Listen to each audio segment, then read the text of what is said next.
అర్జునుడి పెద్ద కుమారుడు ఎవరో తెలుసా? నేటి మణిపూర్ యువరానికి పాండవ వంశంతో ఉన్న బంధం ఏమిటంటే, మహాభారతంలోని పాత్రలలో పాండవుల మధ్యముడు అర్జునుడి, అతని కుమారుడు అభిమన్యుడి ప్రస్తావన ప్రముఖంగా వినిపిస్తుంది. విలుకాడు అర్జునుడి కుమారుడు అభిమన్యు పేరు ఎక్కువగా చర్చించబడుతుంది. వేదవ్యాసుడు రచించిన మహాభారత గ్రంథంలో అర్జునుడి కుమారులకు సంబంధించిన వివరాలు ఉన్నాయి. అయితే వీరిలో అభిమన్యుడికి మాత్రమే ఎక్కువ ప్రాధాన్యత ఇవ్వబడింది. పద్మవ్యూహం శ్రీకృష్ణుని మేనల్లుడు శిష్యుడు కావడమే కాదు, అభిమన్యుడి చర్చకు కారణం శుక్రదేవుడు చెప్పిన శ్రీమద్ భగవత్ కథను విన్న అభిమన్యుడి కుమారుడు పరీక్షితుడు. అయితే అర్జునుడికి ఎన్ని పెళ్ళిళ్ళు అయ్యాయో, ఎంతమంది కొడుకులు ఉన్నారో తెలుసా? అభిమన్యుడి కంటే అర్జునుడి పెద్ద కొడుకు ఉన్నారని తెలుసా మీకు? ఈరోజు అర్జునుడి పెద్ద కుమారుడు గురించి తెలుసుకుందాం. మహాభారత ఇతిహాసం ప్రకారం అర్జునుడు వివిధ దేశాలు, కాలాలు, పరిస్థితుల ప్రభావంతో 4 వివాహాలు చేసుకున్నాడు. అర్జునుడి మొదటి భార్య ద్రౌపది, ద్రుపదరాజు కుమార్తె. అగ్నిగుండం నుంచి జన్మించింది ద్రౌపది. రెండవ భార్య శ్రీకృష్ణుడి సొంత సోదరి సుభద్ర.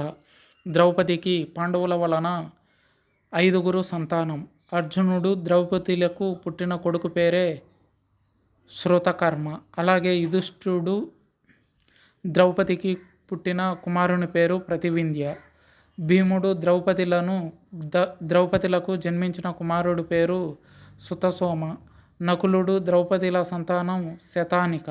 సహదేవుడు ద్రౌపదిల కుమారుడు శృతసేన.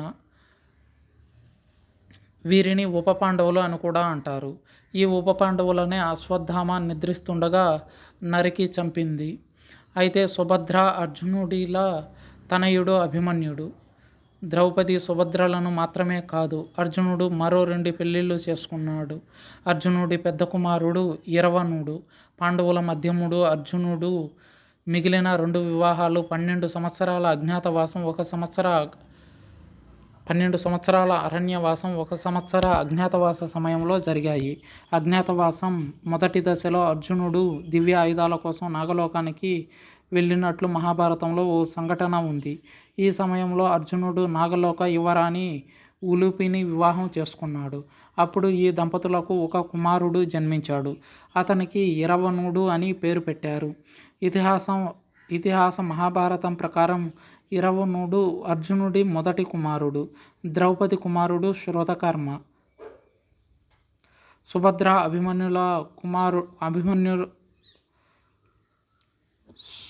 సుభద్ర కుమారుడు అభిమన్యుడు కంటే పెద్దవాడు. ఇరవనుడు కూడా పాండవుల తరపున మహాభారత యుద్ధంలో పాల్గొన్నాడు. కౌరవుల తరపున పోరాడుతున్న అలంబుష్ అనే రాక్షసుడితో పోరాడుతున్నప్పుడు వీరమరణం పొందాడు. అర్జునుడి 4వ వివాహం కూడా పాండవుల వనవాస కాలంలోనే సాగింది. యువరాణి చిత్రాంగదతో జరిగింది. చిత్రాంగద ఏలిన నాటి ప్రాంతం నేడు మణిపూర్ అని పిలువబడుతుంది.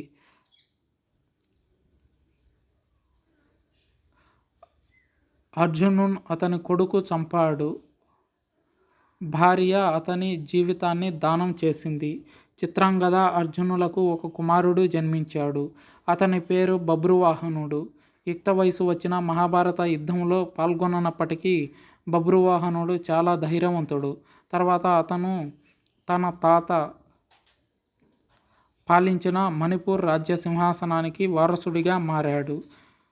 ఒకసారి యుధిష్ఠిరుడు అశ్వమేధం యాగం చేస్తున్నప్పుడు బభ్రువాహనుడు యాగాశ్వాన్ని బంధించాడు. దీంతో తన కొడుకుతో అర్జునుడు యుద్ధం చేశాడు. అప్పుడు బభ్రువాహనుడు అర్జునుడిని చంపాడు.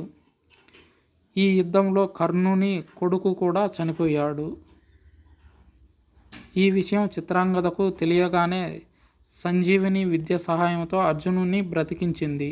కానీ కర్ణుని కొడుకును రక్షించలేకపోయింది. అర్జునుడికి ఎవరిపై ఎక్కువ ప్రేమ అంటే, అర్జునుడి ప్రేమ గురించి ఒక పురాణ కథ ఉంది. ద్రౌపది అర్జునుడిని ఎక్కువ ప్రేమిస్తుందని చెబుతారు. అయితే అర్జునుడు మాత్రం సుభద్రను ఎక్కువగా ప్రేమించేవాడు. మహాభారత ఇతిహాసంలో ఈ విషయం గురించి పెద్దగా ప్రస్తావించలేదు. అనేక ఇతర గ్రంథాలలో ఇది అతిశయోక్తిగా చెప్పబడింది. అదేవిధంగా టీవీ సీరియల్స్లో కూడా ఈ పురాణానికి చాలా ప్రాముఖ్యత ఇవ్వబడింది. నిజానికి అర్జునుడి ఇద్దరు భార్యలు ఉలూపి, చిత్రాంగద హస్తినాపురానికి లేదా ఇంద్రప్రస్థానికి ఎప్పుడూ రాలేదు. అందుకే మహాభారతంలో వారి గురించి సీరియల్స్లోనూ సినిమాల్లోనూ ప్రస్తావించరు ఎక్కువగా. ద్రౌపది, సుభద్ర అర్జునుడితో రాజధానిలో ఉన్నారు. ద్రౌపదికి మరో 4 భర్తలు ఉండటంతో సుభద్ర ఎక్కువ సమయం అర్జునుడి దగ్గరే గడపాల్సి వచ్చేది. ఆ రకంగా మహాభారతంలో సుభద్ర, ద్రౌపది గురించి తెలుసు కానీ చిత్రాంగద, ఉలూపి గురించి పెద్దగా సినీ దర్శకులకి తెలియదు.